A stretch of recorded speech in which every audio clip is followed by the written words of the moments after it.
Hey everyone, happy Valentine's Day and welcome back to this edition of Mocs News. We are so glad to have you back. This week we take a look at the Bloomberg rally, Toy Box event, and can't forget about our 60 Seconds with Shirley's segment. And our Patrick Redden is back on the streets with Mocs on the Street. I'm Esme Nance. And I'm Lindy Longstreth. Your news starts now.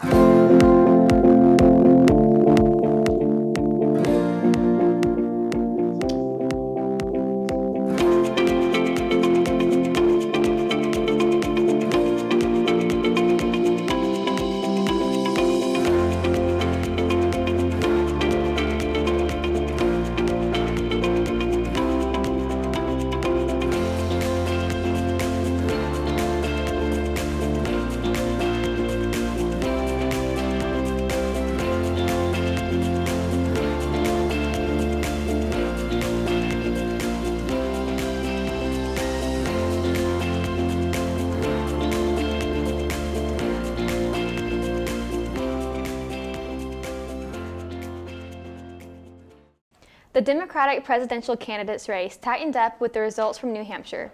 Bernie Sanders emerged as the leader, followed closely by Pete Buttigieg and Amy Klobuchar. That could change with former New York Mayor Mike Bloomberg joining the race. Bloomberg stopped here in Chattanooga to rally this week. Hours before the event was supposed to start, people lined up outside Bessie Smith Hall. The reason why? They want to hear from a candidate they believe will bring change to the White House. He's honest,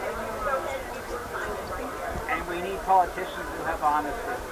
We need some expression, we need people that can bring America back to its greatness. Pratt and others packed the hall to capacity. Bloomberg officials said an overflow crowd of 400 watched the rally on closed-circuit TV, while other 500 were outside. That may have delayed the start of the rally, which was stopped when a protester took the mic.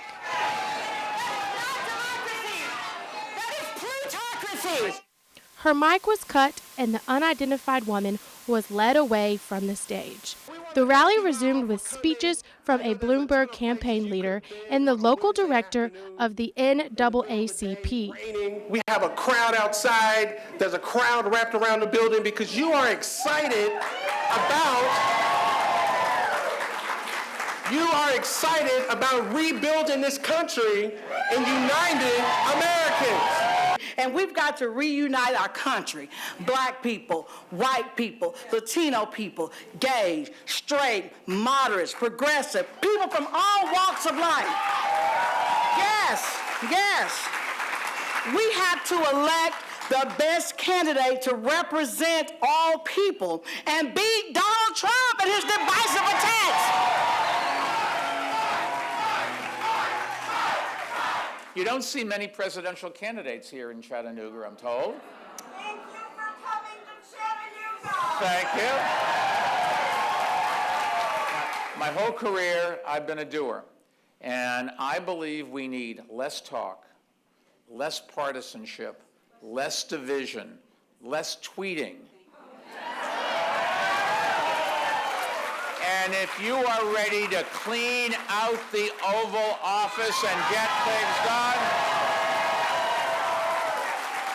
then welcome to Bloomberg 2020. Thank you all so much.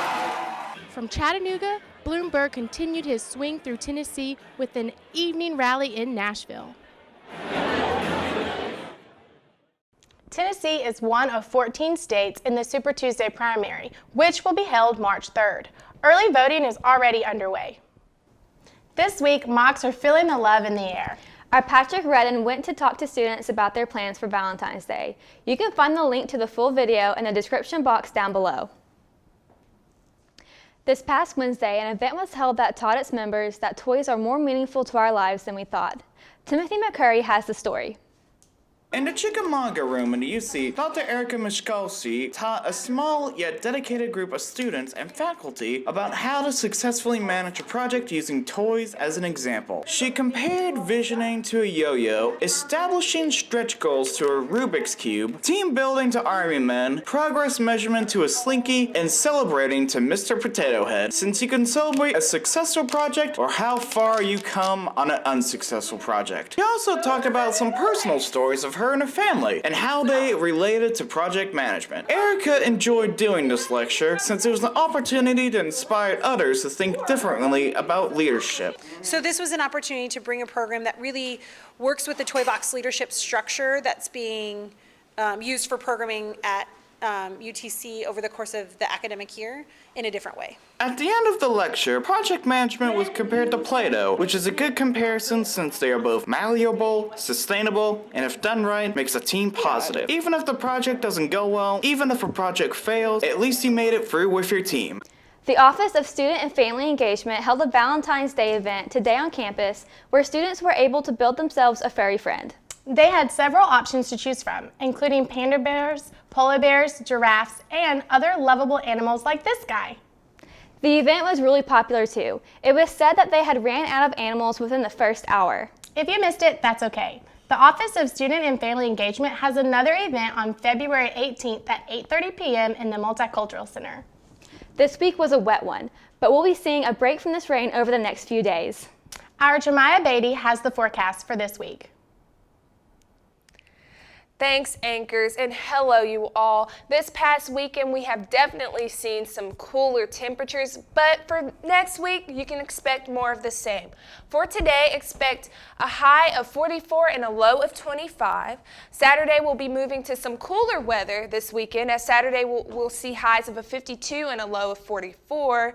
And Sunday, we can expect a slight rise to a high of 53 with a low of 44 and some cloudy skies. Monday, we will continue to see this trend as we move to the temperatures being 58 and a low of 54 with partly cloudy skies. Tuesday, we get back to the rain. You can expect an 80% chance of rain during the day and a 60% chance at night. Temperatures should stay at a high of 60 degrees and a low of 46. Wednesday, we will see a continuation of the rain, but at a lower temperature ranging from 47 degrees to 39 degrees. Next Thursday, we'll get back to sunny skies and you can expect a high of 42 degrees and a low of 30. That ends weather this week. I'm Jemiah Beatty, back to the news desk. Now we'll check in with our Shirley's Lundy to see what is happening in the entertainment world. Yes, she will also give us our Black History Spotlight for this week.